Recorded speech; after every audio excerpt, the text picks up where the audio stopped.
Dinner with Olivia. After a busy morning at school, it was finally time for lunch. Olivia joined her friends, Julian and Francine, in the cafeteria. A cream cheese, pickle, and raisin sandwich, Olivia announced as she opened her lunchbox. She took a big bite and smiled. Julian had a peanut butter calzone for lunch. Want a taste? He asked. I don't think so, said Olivia. No, thank you, said Francine as she took her lunch out of her backpack. It was in a shiny purple box. What kind of lunchbox is that? Asked Olivia. It's called a bento box, said Francine. My parents got it for me in Japan. Each compartment held a different kind of food. Chicken sauté, baby corn, starfruit, pudding, chocolate, and that wasn't all. Look at this, Francine said proudly as she took her utensil out of the box. Wow! Olivia and Julian said at the same time. Cool spoon, said Julian. Cool fork, said Olivia. It's both. It's a spork, said Francine. Olivia and Julian were amazed. Francine dug the spork into her bento box and pulled out a Brussels sprout. And this is a Brussels sprout. It's from Belgium, in Europe. You like Brussels sprouts? Asked Julian. They're delicious, Francine answered. At my house, everything is perfectly delicious. Then, Francine had an idea. Olivia, you simply must come to my house for dinner. Really? Will there be Brussels sprouts? Olivia asked. Of course not, said Francine. We never eat the same food twice in 1 year. Olivia was happy to hear that. I'd love to come, thank you. Perfect, said Francine. I'll have my mother call your mother. At home that night, Olivia decided she needed to practice her manners before going to Francine's house for dinner. So she hosted her own dinner party. She reminded her guests to always say please and thank you, and to put napkins on their laps. She told them never to fall asleep at the table. She made sure they remembered to chew with their mouths closed. At a fancy dinner party, everything needs to be perfect, Olivia told her guests. Olivia imagines what dinner at Francine's house would be like. She pictures a fancy party at a mansion in the English countryside with waiters on roller skates, serving pink lemonade in tall glasses with curlicue straws and monkeys juggling fruit. Olivia, dinner time, called Mother, interrupting her daydream.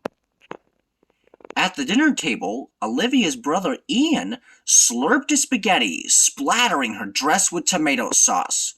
One of his meatballs fell to the floor where Perry the dog picked it up in his mouth. Perry, that's my meatball! Ian yelled, chasing him around the table. Perry gobbled it up with his mouth open, leaving tomato sauce everywhere. I'm quite sure they don't eat like this at Francine's house, Olivia groaned. The next day, Olivia walked to Francine's house with Mother and brothers. Have fun tonight, Olivia, Mother said, and don't forget to invite Francine to our house for dinner too. Our house? Said Olivia, horrified. She looked over at her brothers. Ian was blowing bubbles in his juice box and William's face was smeared with jam. She imagined what dinner at her house would look like to Francine. Welcome to our humble cave. This was where they lived before houses were invented. At Francine's house, Olivia gave Francine's mother a bouquet of flowers. Why, thank you, Olivia. But I have a rule about no fresh flowers in the house, said Francine's mother. They make such a big mess. When their petals drop, be sure to wipe your feet, Olivia. We mustn't get footprints on the white carpet. Like any good guest, Olivia told funny stories. Just as Francine's father was telling her it wasn't polite to tell jokes at the dinner table, Olivia saw Francine's mom come out of the kitchen with bowls full of Brussels sprouts. Olivia looked at the pile of green in her bowl. To be polite, she decided to take a very small bite. Maybe Francine was right. Maybe Brussels sprouts were delicious. Maybe not. Olivia quickly reached for her water glass to wash it down. But, oops! She knocked one of the Brussels sprouts out of her bowl and it rolled off the table and onto the white carpet. Francine's mother and father were not pleased. Olivia and Francine were told to sit at the kids' table. "Are you mad at me?" asked Francine. "Why would I be mad?" asked Olivia. "Because of the Brussels sprouts and the no jokes at the table," replied Francine. "And, well, I was afraid you wouldn't be my friend anymore." "Of course we're still friends," replied Olivia, "and you should come to dinner at my house." Later that week, it was finally Francine's turn to come to Olivia's house for dinner. It was spaghetti night again. "I've never seen anyone do that before," Francine said as she watched Ian slurp his spaghetti. "Try it," said Ian. "I'll race you," said Olivia.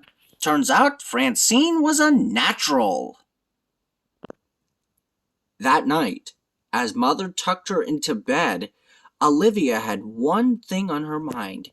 "Can we have spaghetti night again tomorrow?" she asked. "That's a little too soon, don't you think?" said Mother. "Okay, good night, Mom," Olivia yawned. "Sweet dreams, Olivia," whispered Mother as she turned off the light and closed the door.